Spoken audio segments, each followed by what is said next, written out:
बड़ी खबर सामने आ रही। दिल्ली के जंतर मंतर पर एससी, एसटी और ओबीसी समाज को संविधान में दिए गए आरक्षण के विरोध में हाल में हुए प्रदर्शन और आर्थिक आधार पर आरक्षण की मांग पर बसपा सुप्रीमो मायावती ने कड़ी आपत्ति जताई है।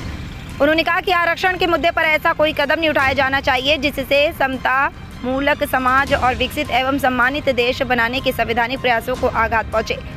मायावती ने कहा कि सदियों से जातिवाद की अमानवीयता का शिकार है एससी, एसटी और ओबीसी समाज के लिए संविधान में आरक्षण की व्यवस्था की गई है। उन्होंने बाबा साहिब डॉक्टर भीमराव अंबेडकर के कथन का हवाला देते हुए कहा कि जातिवाद का परित्याग ही सबसे बड़ी देशभक्ति है।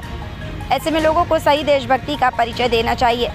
साथ ही कहा कि आर्थिक आधार पर आरक्षण की मांग के बजाय सरकारों को गरीबी उन्मूलन के लिए चलाए जा रहे कार्यक्रमों को प्रभावी ढंग से लागू करना चाहिए। केंद्र और राज्य सरकारें गरीबी उन्मूलन की योजनाओं पर हर वर्ष बड़ी राशि खर्च करती हैं, लेकिन भ्रष्टाचार और सरकारी व्यवस्था की कमियों के कारण जरूरतमंदों तक उसका पूरा लाभ नहीं पहुंच पाता।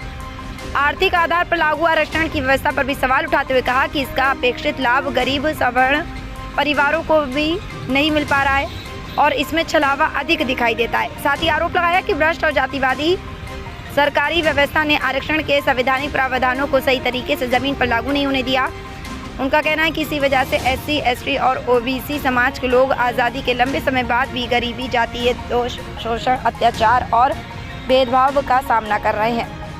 सरकारों से अपील की है कि आरक्षण विरोधी तत्वों को किसी प्रकार का संरक्षण या शरण ना दी जाए। साथ ही लोगों से आरक्षण जैसे संवेदनशील मुद्दे पर सस्ती राजनीति नहीं करने और न ही उसे बढ़ावा देने की नसीहत दी। इसी दिन पार्लियामेंट थाना के बाहर एक पीड़ित व्यक्ति के मामले में एफआईआर दर्ज कराने की मांग को लेकर राहुल गांधी कई घंटे धरने पर बैठे।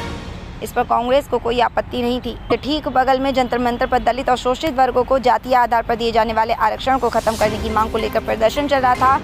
राहुल गांधी या उनके किसी कांग्रेसी साथी ने वहां जाकर प्रदर्शनकारियों को समझाने तक की कोशिश नहीं की। इसे इन वर्गों के प्रति कांग्रेस की आरक्षण विरोधी मानसिकता का संकेत बताया।